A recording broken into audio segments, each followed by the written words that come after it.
Olá, meus queridos irmãos, a paz do Senhor para todos. Eu sou o irmão Romário Rodrigues e estou de volta para continuarmos estudando a palavra de Deus, onde estamos falando sobre os dons. E nós já começamos a falar sobre os dons assistenciais, conhecidos também como os dons de serviço. Temos usado como base o nosso texto aqui de Romanos, capítulo 12, versículos 7 e versículo de número 8. Nós já falamos sobre o dom de ministério. Vamos falar nessa oportunidade sobre o dom de ensinar. Será que existe diferença entre o dom de ensinar e o dom de mestre? A pessoa que é formada em pedagogia, necessariamente, ela pode ser colocada como professor no corpo de Cristo, na escola dominical, nos trabalhos de discipulado, ou seja, dom de ensinar e ter uma formação em pedagogia é a mesma coisa? Como se aplica, como é que esse dom de ensinar se manifesta na igreja, no corpo de Cristo? Quais os exemplos bíblicos da atuação ou da manifestação do dom de ensinar? Quais as características principais de um verdadeiro professor no reino de Deus? Bom, em primeiro lugar, vamos ler o texto da palavra de Deus. Romanos 12, versículo 7, que nos diz: se é ministério, seja ministrar. Se é ensinar, haja dedicação. Queridos, embora no grego, na língua original do Novo Testamento, está escrito mais ou menos dessa forma: se é ensinar, então ensine. Mas João Ferreira de Almeida, por exemplo, traduziu desta maneira: se é ensinar, haja dedicação, para enfatizar a necessidade que todo professor tem de ser alguém que é dedicado ao ensino, dedicado ao serviço cristão por meio da atividade de ensinar. Em primeiro lugar, depois de termos lido o texto bíblico, claro, vamos falar sobre as diferenças entre o dom de ensinar e o dom de mestre. Muitos estudiosos acreditam, defendem, advogam que existem sim diferenças entre o dom de ensinar e o dom assistência e o dom ministerial de mestre. Vamos falar pelo menos de uma diferença aqui. Para eles, o dom ministerial de mestre é um dom mais específico. Já o dom de ensinar é um dom mais amplo, é um dom mais abrangente. A sua atuação ela é mais abrangente, mais diversificada no corpo de Cristo. Então, quando falamos da atividade do ensino na igreja, claro, entre outras, poderíamos citar pelo menos três: a atividade do mestre, a atividade do professor ou professora, aquele ou aquela que tem o dom de ensinar, e também podemos falar da atividade do ensino em geral na igreja. Toda igreja, de certa forma, ela precisa estar empenhada na atividade de ensinar. Os mais velhos ensinando os mais novos, os mais experientes ensinando os menos experientes. O próprio ID de Cristo, quando nós lemos Mateus 28, nós vamos observar que o ID de Cristo ele só está completo quando ele envolve também o ensino. O verbo ensinar aparece duas vezes em Mateus 28. Então, para que o ID de Cristo esteja completo, nós precisamos observar esses quatro aspectos: o evangelismo, a evangelização, a integração e o discipulado.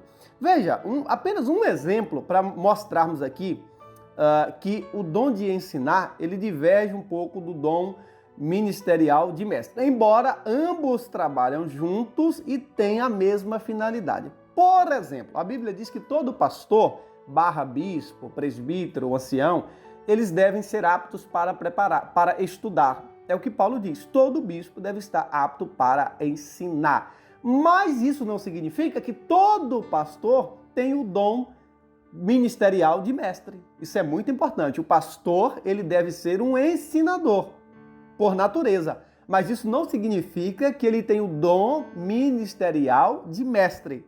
Vejam, viram só a diferença entre o dom de ensinar e o dom ministerial de mestre? Muito importante este aspecto. Outro fator é o seguinte: nós não podemos confundir a pessoa que tem o dom de ensinar com aquele irmão ou aquela irmã que formou-se em pedagogia e dá aula em uma escola, entre aspas, secular.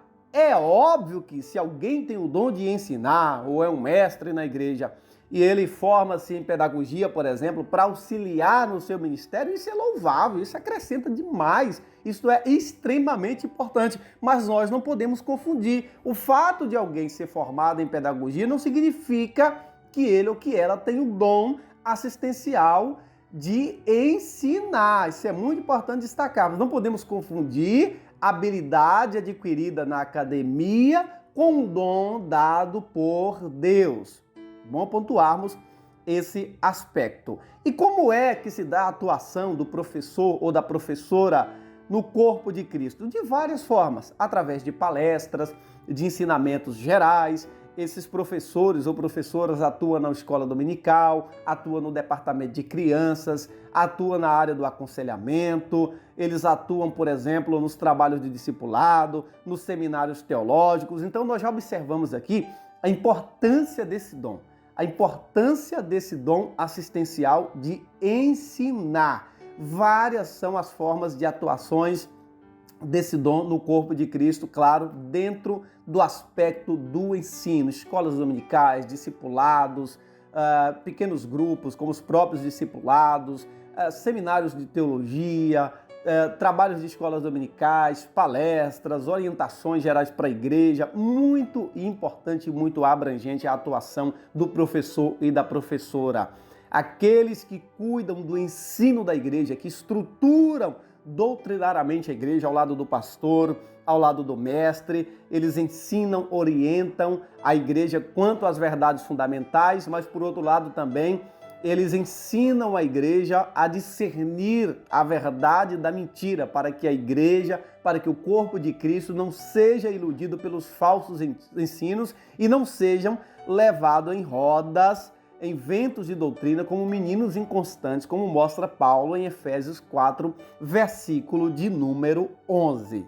E quais as características de um verdadeiro professor, de alguém que foi chamado por Deus para ensinar?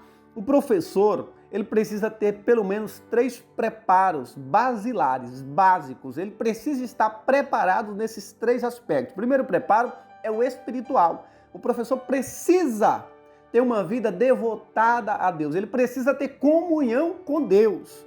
Ele precisa ter relacionamento com Deus através da oração, através do jejum, através da meditação. Ele precisa ser alguém íntimo de Deus. Preparo espiritual. Ele precisa também ter preparo emocional.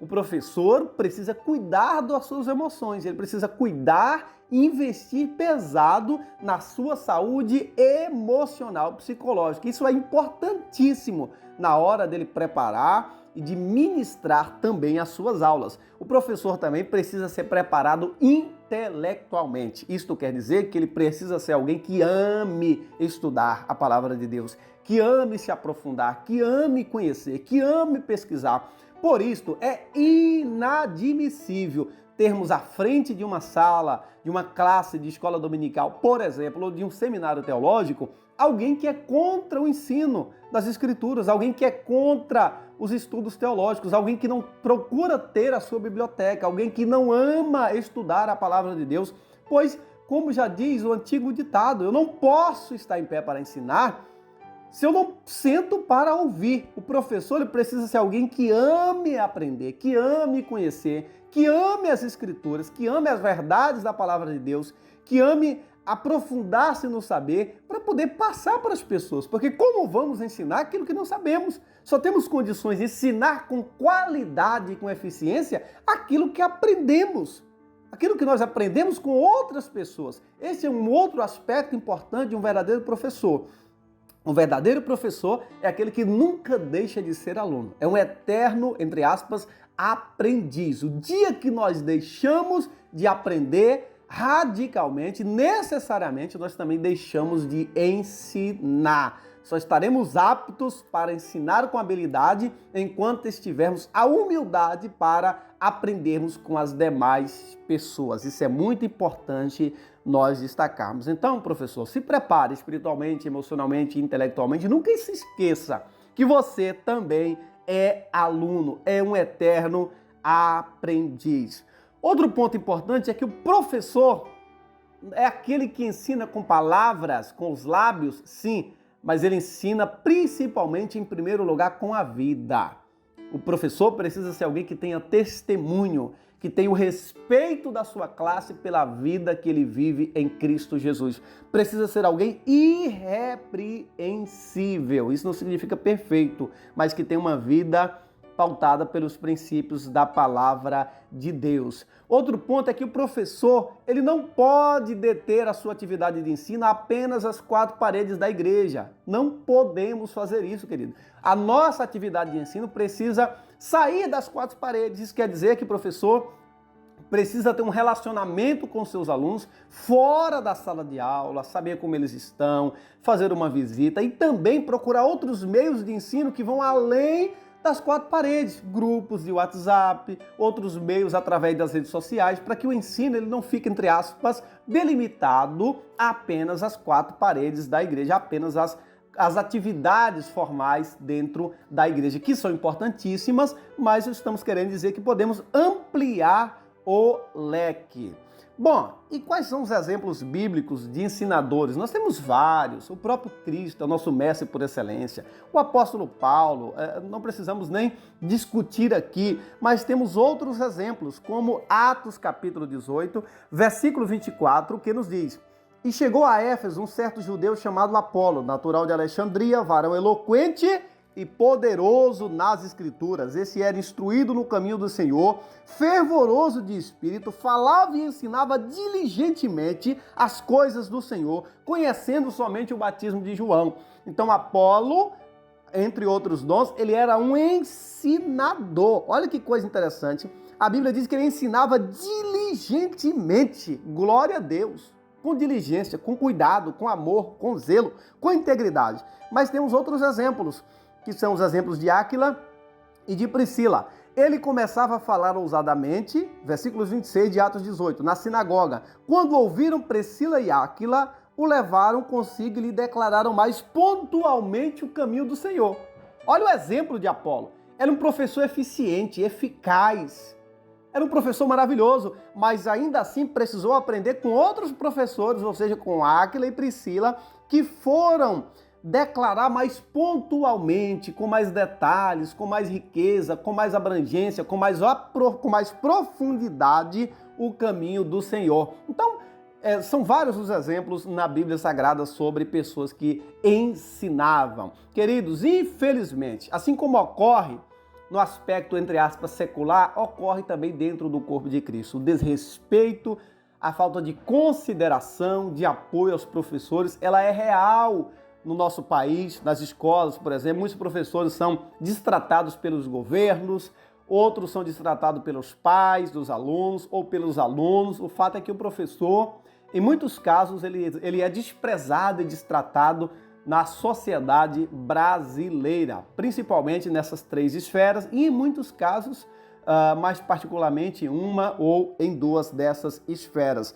Na igreja não é diferente. Muitos professores, eles lutam para ensinar a palavra de Deus e encontram muita dificuldade, não tem apoio. Alguns professores, por exemplo, têm que abrir classes de escola dominical debaixo de pé de manga, em situações completamente dificultosas e inóspitas. Mas apesar disso, apesar dessas dificuldades, lá estão essas pessoas, homens e mulheres, que têm entregado parte da sua vida no reino de Deus para orientar o povo de Deus segundo as Escrituras, para que o povo tenha uma base, tenha um fundamento para a sua vida. Infelizmente, essa é a realidade em muitas das nossas igrejas. A atividade de ensino na igreja, ela é colocada em terceiro, quarto e quinto plano. Desprezam o trabalho do ensino na igreja. E os professores, em muitas situações, têm que se desdobrar para conseguir, por exemplo, ministrar uma aula de escola dominical. E aqui fica um conselho para todos os líderes, todos os pastores. Quando se investe,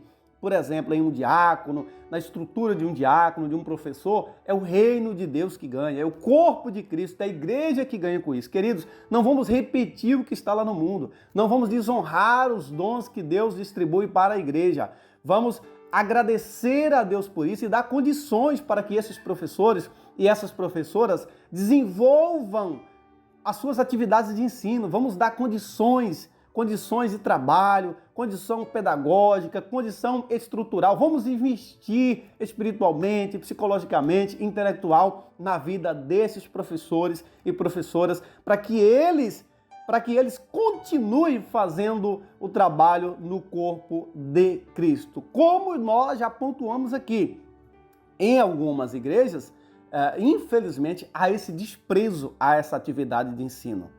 Muitos casos, nós sabemos que as condições financeiras não possibilitam dar maior conforto, dar maior comodidade, não dá condições estruturais para que o professor aplique o seu ensino à classe, por exemplo. Mas, na maioria dos casos, o que se observa, na verdade, é um desprezo, não ao professor em si, não ao dom assistencial de ensinar em si, mas um desprezo à palavra de Deus. Quando um pastor não valoriza a escola dominical, não valoriza um seminário teológico, não valoriza a atividade de ensino na igreja, é a Deus que ele está desprezando. Porque quando nós desprezamos a atividade do ensino na palavra de Deus, estamos desprezando o próprio Deus e estamos decretando a falência espiritual, moral e estrutural da igreja. Porque uma igreja, ela não sobrevive sem palavra de Deus, sem ensinamento e sem instrução.